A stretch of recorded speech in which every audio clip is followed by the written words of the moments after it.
ಒಂದು ಟೈಮ್ ನಾನು evening auto ಓಡಿಸ್ತಾ ಇದ್ದ, ಡ್ಯೂಟಿ ಮುಗಿಸಿ ಮನೆಗೆ ಹೋಗೋಣ ಅಂತ ನಾನು ಹೊರಡ್ತಾ ಇದ್ದೆ.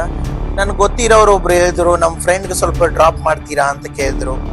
ನಾನು ಅವ್ರಿಗೆ ಸರಿ ಆಯ್ತು ಓಕೆ, ಬಟ್ ಆ ಕಸ್ಟಮರ್ ಡ್ರಿಂಕ್ಸ್ ಮಾಡಿದಂತ ನನಗೆ ಗೊತ್ತಾಗಿಲ್ಲ. ಅವ್ರಿಗೆ ಬಿಡಬೇಕಂತ ಆಟೋದಲ್ಲಿ ಕುತ್ಕೊಂಡ್ಬಿಟ್ರು. ಆಟೋ ನಾನು ಓಡಿಸ್ತಾ ಇದ್ದ. ಆವಾಗ ನಾನು ರಾಮೂರ್ತಿ ನಗರ್ ಸಿಗ್ನಲ್ ಅಲ್ಲಿ ನನ್ನ ಆಟೋ ಸ್ಟಾಪ್ ಆಯ್ತು. ಸಿಗ್ನಲ್ ಬಿದ್ದಿತ್ತು, ಅದರದಿಂದ ಸ್ಟಾಪ್ ಆಯ್ತು. ನಾನು ಆಟೋ ನಿಂತ್ಕೊಂಡಿದ್ದು.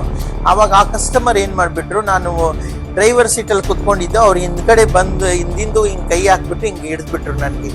ಆವಾಗ ಒಟ್ಟಿಗೆ ನನ್ಗೆ ಫೀಲ್ ಆಯ್ತು. ಆವಾಗ ನಾನು ಕಸ್ಟಮರ್ಗೆ ಏನು ಈ ತರ ಮಾಡ್ತಾ ಇದ್ದೀರನ್ನ, ಸಾರಿ ಅಕ್ಕ ಅಂದ್ಬಿಟ್ಟು ಇದು ಮಾಡಿದ್ರು. ಆವಾಗ ನನಗೆ ತುಂಬಾ ಬೇಜಾರಾಗೋಯ್ತು. ಯಾಕಂದ್ರ ನಾವು ನೋಡಿ, ಸಮಾಜದಲ್ಲಿ ನಮ್ಗೆ ಎಷ್ಟೋ ಕೆಟ್ಟ ಹೆಸರು ಇದ್ರೆ ಬಿ ನಾವು ಒಂದು ಒಳ್ಳೆ ಹೆಸರು ತರಾನಂತ ನಾವು ಇಂಥ ಕಷ್ಟಪಟ್ಟು ಜೀವನ ಮಾಡಕ್ ಬಂದಿದ್ರೂ ಜನಗಳದು ಇನ್ನ ನಮ್ಮ ಬಗ್ಗೆದಾಗ ಮೈಂಡ್ ಸೆಟ್ ಚೇಂಜ್ ಆಗಿಲ್ಲ ಅಂತ ಆ ದಿನ ನನ್ಗೆ ಫೀಲ್ ಆಯ್ತು. ತಪ್ಪಾಗಿ ನಿಂತ್ಕೊಂಡ್ರು ಬಿ ಜನ ತೊಂದರೆನೆ ಕೊಡ್ತಾರ. ನಾವು ಒಳ್ಳೆ ರೀತಿಲಿ ಬದುಕಾನ ಅಂದ್ರೆ ಬಿ ಜನ ನಮ್ಗೆ ಆ ದಾರಿಗೆ ಮತ್ತೆ ತಂದು ನಿಂದಿರ್ಸ್ತಾ ಇದ್ದಾರ. ಅದು ನನ್ಗೆ ಬೇಜಾರಾಗೋಯ್ತು.